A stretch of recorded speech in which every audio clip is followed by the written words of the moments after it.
qué es lo que pasa.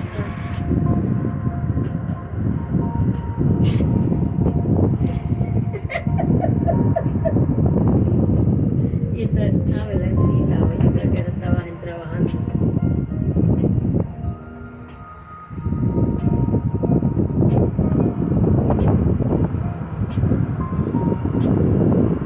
Ah, bueno, está bien, nos seguiremos comunicando. Ok. Digo que si me quitaste para el patrón a la lapicera.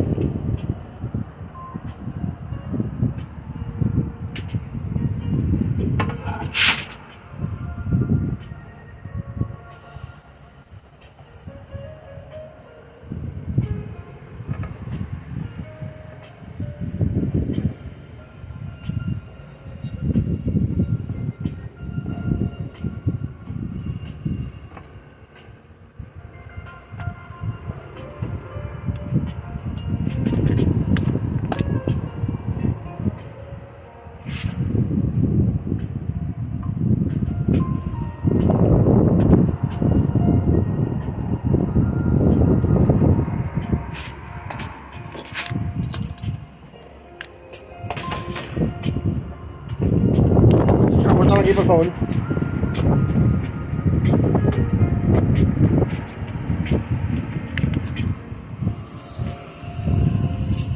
Dame los chops.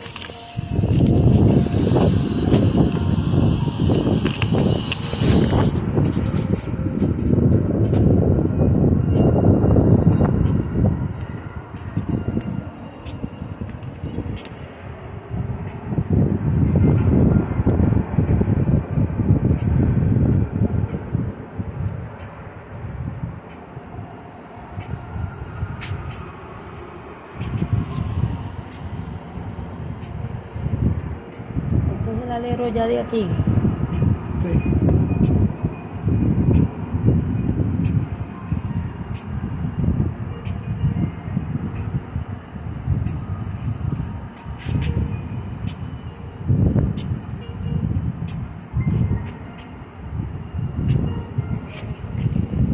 Mira. Mira por acá.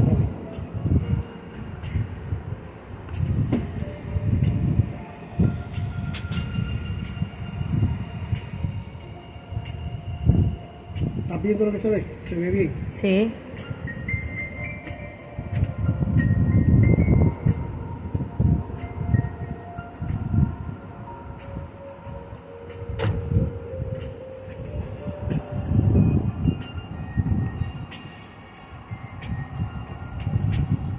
Déjame darle pausa. Si no tiene chavo, yo no va.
Come bien.